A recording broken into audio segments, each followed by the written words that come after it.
সূরা 3 বার পাঠ করুন, জাদুটোনা কুফরি কালাম 2 মিনিটে একেবারে নষ্ট হয়ে যাবে। আপনি হয়তো জাদুতে আক্রান্ত হয়ে পড়েছেন, আপনার শরীর একেবারে জ্বলে পুড়ে যাচ্ছে, শরীরের মধ্যে জ্বালা যন্ত্রণা শুরু হয়ে গিয়েছে, কিন্তু আপনি তো বুঝছেন না যে আপনাকে জাদু করেছে। আপনি মনে করছেন এমনি হচ্ছে, কিন্তু আপনাকে জাদু করেছে, কোনোভাবেই দূর হচ্ছে না। হঠাৎ হঠাৎ দেখবেন জ্বালা যন্ত্রণা শুরু হয়ে যাচ্ছে শরীরের মধ্যে, একেবারে মরিচ দিলে যেরকম জ্বলে সেরকম আপনার শরীরের মধ্যে জ্বলবে। তারপরে আপনি কোনোভাবেই ঘুমাতে পারবেন না রাতের বেলায়, আপনাকে শুধু ডিস্টার্ব করতেই থাকবে। আপনাকে যদি জাদু করে, প্রিয় ভাই বোনেরা, কেমন ডিস্টার্ব করবে দেখবেন। আপনি উড়ে উড়ে কোথাও যাচ্ছেন, ঘুমানোর সাথে সাথে স্বপ্ন দেখা শুরু করে দিবেন। তারপরে আপনি উপর থেকে নিচে পড়ে যাচ্ছেন, আপনাকে কেউ মারছে আর আপনি চিৎকার করতেছেন। ঘুমের মধ্যে যদি এরকম দেখেন তাহলে কি আপনার ঘুম হবে? সারা রাত তো আপনি এরকম কষ্টের মধ্যে থাকবেন, ঘুম হবে না, আপনার চোখ বন্ধ থাকবে, কিন্তু ঘুম থেকে উঠে আপনার মোটেও ঘুম উড়াবে না।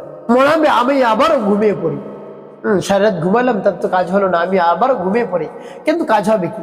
আপনি আবারও ঘুমালে আবারও তো আপনাকে স্বপ্নে দেখাবে, স্বপ্ন কোনোভাবেই আপনাকে ঘুমাতে দিবে না। ঘুমিয়ে পড়বেন, সাথে সাথে আপনার ঘুমটা নষ্ট করে দেবে। আপনি জাগ্রত হবেন না, কিন্তু ভিতরে আপনি সব কিছু দেখবেন, সব কিছু করতেছেন। প্রিয় ভাই বোনেরা, তাহলে মনে করবেন আপনি জাদুতে আক্রান্ত হয়ে পড়েছেন। এরকম সমস্যার মধ্যে যদি পড়ে যান, এই সূরা পাঠ করুন। আপনি অবশ্যই আপনি আর কখনো কি দেখবেন না, এই স্বপ্নে দেখবেন না ইনশাআল্লাহ, যদি আমার দেখার নিয়ম অনুযায়ী আপনি আমলটি করতে পারেন। প্রিয় ভাই বোনেরা, তারপরে আপনি যদি দেখেন স্বপ্নের মধ্যে কোনো খাবার নিয়ে আসছে, তাহলে আরো মারাত্মক। স্বপ্নের মধ্যে যদি কোনো খাবার খেয়ে ফেলেন, তাহলে আপনাকে খাওয়ানোর মাধ্যমে জাদু করলো, তাহলে আরো বেশি ক্ষতি হয়। প্রিয় ভাই বোনেরা, এভাবে যদি হয় তাহলে মনে করবেন আপনি জাদুতে আক্রান্ত হয়ে পড়েছে। হতে পারে জিন শয়তান জাদু করেছে, হতে পারে মানুষ শয়তান জাদু করেছে। জিন শয়তান জাদু করতে পারে, দূর থেকে আপনাকে জাদু করতে পারে, তারপরে কালো জাদু, ব্ল্যাক ম্যাজিক করতে পারে আপনার ক্ষতি করার জন্য। হতে পারে চালান জিন, হতে পারে এমনি আপনার উপর আকৃষ্ট হয়েছে জিন পড়ে, এভাবে আপনাকে ক্ষতি করে।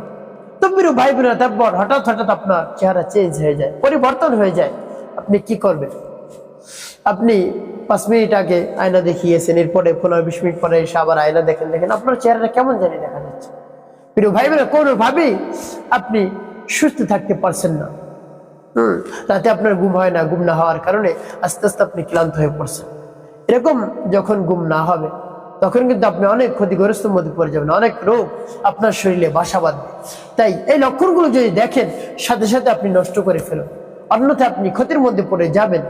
প্রিয় ভাই বোনেরা, আমলটি কখন কিভাবে করবেন বলে দিচ্ছেন। একটি অনুরোধ থাকবে সকলের কাছে, ভিডিওটি না টেনে দেখবেন, তাহলে সঠিক নিয়মে আপনি আমলটি করতে পারবেন।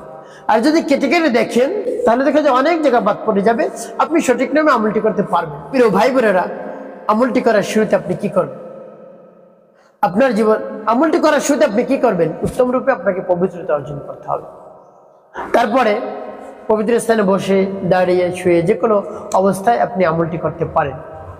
তো প্রিয় ভাই বোনেরা, যখন আপনার পবিত্রতা অর্জন করা হয়ে যাবে, উত্তম পোশাক পরিধান করবেন। তারপরে সর্বপ্রথম আপনার জীবনের গুনার কথা স্মরণ করে ক্ষমা প্রার্থনা করবেন, আস্তাগফিরুল্লাহ, আস্তাগফিরুল্লাহ, আস্তাগফিরুল্লাহ। বা পূর্ণ ইস্তিগফারটি আপনি পাঠ করতে পারেন, আস্তাগফিরুল্লাহ রাব্বি মিন কুল্লি যামবি ওয়া আতুবু ইলাইহি লা হাওলা ওয়া লা কুওয়াতা ইল্লা বিল্লাহিল আলিয়্যিল আযীম। এভাবে যখন ইস্তিগফার পাঠ করা হয়ে যাবে, তারপরে আপনি 3 বার দুরূদ শরীফ পাঠ করবেন, সাল্লাল্লাহু আলাইহি ওয়াসাল্লাম, সাল্লাল্লাহু আলাইহি ওয়াসাল্লাম, সাল্লাল্লাহু আলাইহি ওয়াসাল্লাম। এভাবে যখন ইস্তিগফার এবং দুরূদ শরীফ পাঠ করা হয়ে যাবে, তারপর আপনি সেই সূরা পাঠ করবেন। প্রিয় ভাই বোনেরা, কোন সূরা পাঠ করবেন আমি বলে দিচ্ছি। প্রিয় ভাই বোন, আপনি যদি রাতে স্বপ্ন দেখেন, তাহলে রাতে ঘুমাতে যাওয়ার পূর্বেও আমার দেখার নিয়ম অনুযায়ী এভাবে আপনি আমল করবেন, তাহলে আর স্বপ্নই দেখবেন না। আপনি এভাবে মাত্র কয়েকদিন আমলটি করে দেখুন, আর স্বপ্নই দেখবেন না ইনশাআল্লাহ, আপনাকে জ্বালাতে পারবে না। আমি বলে দিচ্ছি, আপনি ধৈর্য ধারণ করে ভিডিওটি দেখুন শেষ পর্যন্ত, তাহলে অনেক কিছু জানতে পারবেন ইনশাআল্লাহ। কেটে কেটে দেখলে কিন্তু আপনি সবকিছু জানতে পারবেন না। আমি আগে সূরা বলে নিই, তারপরে বাকি সব বিষয় আমি বলছি। যেমন বিসমিল্লাহির রহমানির রহিম, আল্লাহু লা ইলাহা ইল্লা هو الحي القيوم لا تأخذه سنة ولا نوم له ما في السماوات وما في الأرض من ذا الذي يشفع عنده إلا بإذنه يعلم ما بين أيديهم وما خلفهم ولا يحيطون بشيء من علمه إلا بما شاء وسع كرسيه السماوات والأرض ولا يؤوده حفظهما وهو العلي العظيم.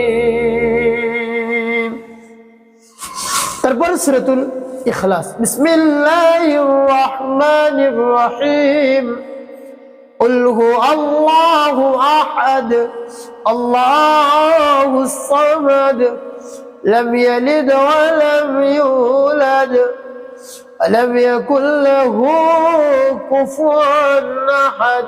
তারপর সূরা ফালাক বিসমিল্লাহির রহমানির রহিম قل أعوذ برب الفلق من شر ما خلق ومن شر غاسق إذا وقب ومن شر النفاثات في العقد ومن شر حاسد إذا حسد. والناس بسم الله الرحمن الرحيم قل أعوذ برب الناس ملك الناس إله الناس من شر الوسواس الخناس الذي يوسوس في صدور الناس من الجنة والناس. বাবা যখন পাঠ করে হয়ে যাবে আপনি ফু দিবেন, একটি ফু দিয়ে মাথাটাকে মুছবেন, তারপর আপনি আবার পাঠ করবেন বিসমিল্লাহির রহমানির রহিম আল্লাহু লা ইলাহা ইল্লা হুয়াল হাইয়ুল কাইয়্যুম لا تأخذه سنة ولا نوم له ما في السماوات وما في الأرض من ذا الذي يشفع عنده إلا بإذنه يعلم ما بين أيديهم وما خلفهم ولا يحيطون بشيء من علمه إلا بما شاء وسع كرسيه السماوات والأرض ولا يؤوده حفظهما وهو العلي العظيم. তারপর সূরাতুল ইখলাস বিসমিল্লাহির রহমানির রহিম قل هو الله أحد الله الصمد لم يلد ولم يولد ولم يكن له كفوا أحد. তারপর সূরা ফালাক বিসমিল্লাহির রহমানির রহিম قل أعوذ برب الفلق من شر ما خلق ومن شر غاسق إذا وقب ومن شر النفاثات في العقد ومن شر حاسد إذا حسد.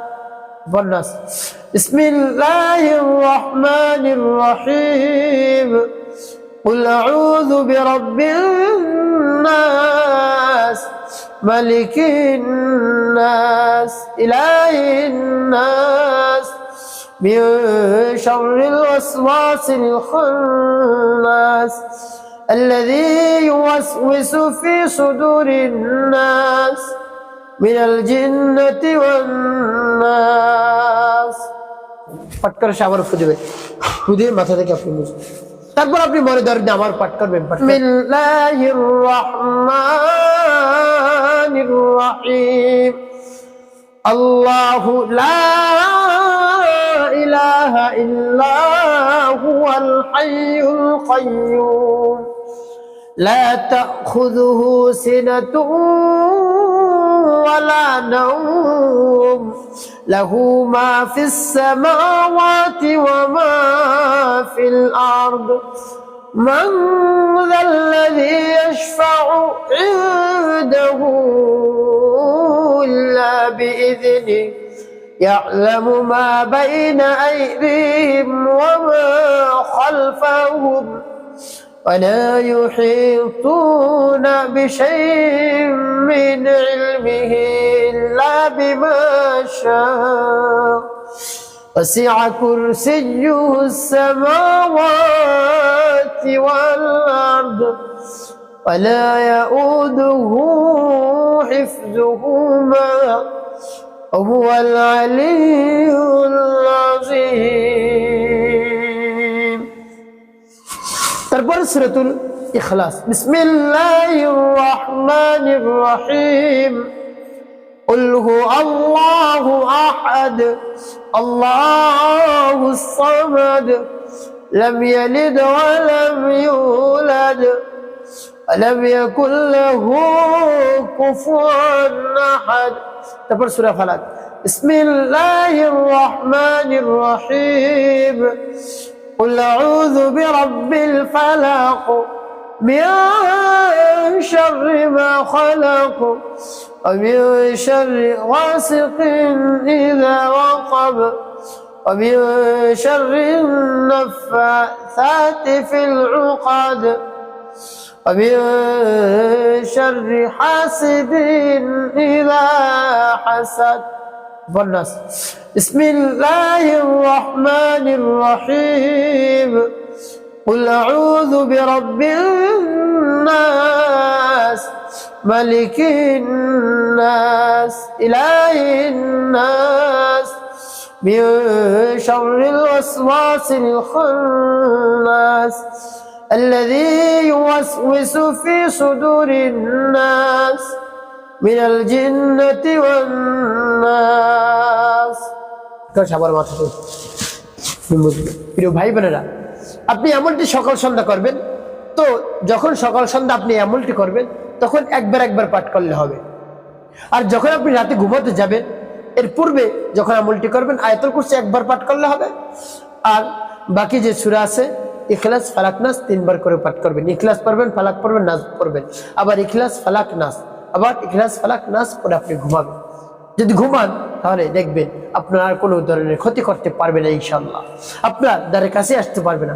তবে প্রিয় ভাই বোনেরা, এভাবে আপনি উল্টে করে কি করবেন বলে দিচ্ছি। তো প্রিয় ভাই বোনেরা, এভাবে যখন আপনি ঘুমাবেন রাতে আমলটি করে, এর পূর্বে কিন্তু আপনি অজু করবেন। অজু ছাড়া আপনি ঘুমাবেন না। অজু ছাড়া যদি আপনি আমল করেন তাহলে দেখা যায় জিন শয়তানও জাদু জানে, সেই জাদুর মাধ্যমে এগুলো সব কেটে ফেলে। এজন্য আপনি অজু অবস্থায় করে আপনি ঘুমাবেন, ডান কাত হয়ে কিবলামুখ হয়ে আপনি ঘুমানোর দোয়াটি পাঠ করবেন, আল্লাহুম্মা বিসমিকা আমুতু ওয়া আহইয়া, এবং মনে মনে আল্লাহ রাব্বুল আলামিনের কাছে বলবেন, হে আল্লাহ, আমি যে সমস্যার মধ্যে পড়ে গিয়েছি, জাদুতে আক্রান্ত হয়ে পড়েছি, বদনজর আক্রান্ত হয়ে পড়েছি, আপনি সব কিছু দূর করে দিন। আল্লাহ, আমি রাতে ঘুমাতে পারছি না, দিন দিন আমার শরীর খারাপ হয়ে যাচ্ছে, আমি কোনো কাজও করতে পারছি না, শুধু ঘুম আসে দিনের বেলায়, কি করব? আপনি একটি ব্যবস্থা করে দিন, যে শয়তানকে আপনি দূর করে দিন, তাড়িয়ে দিন। এভাবে পরিপূর্ণ বিশ্বাস এবং আস্থা নিয়ে যদি আমলটি করতে পারেন অবশ্যই কাজ হবে। তার কারণ জিন শয়তানের যে শক্তির চেয়ে বেশি শক্তি আপনাকে রব্বে কারীম দিয়েছেন, পবিত্র কোরআনের শক্তি দিয়েছেন। পবিত্র কোরআনের সামনে ওরা কিছুই করতে পারবে না। তাই আপনি সূরাগুলো পাঠ করে আপনার নিজের শরীরকে হেফাজত করুন, সংরক্ষণ করুন, নিজের শরীরের সিকিউরিটি নিজেই দিন, দেখবেন জিন শয়তান আর আসতে পারবে না, মানুষ শয়তান আপনাকে কোনো ক্ষতি করতে পারবে না ইনশাআল্লাহ। তাবিজের মাধ্যমে, কুফরির মাধ্যমে কিছু করতে পারবে না। এভাবে সকাল সন্ধ্যা যদি আপনার শরীরকে একেবারে সংরক্ষণ করেন, হেফাজত করেন, সিকিউরিটি দেন, প্রিয় ভাই বোনেরা, কোনো ক্ষতি হবে না ইনশাআল্লাহ।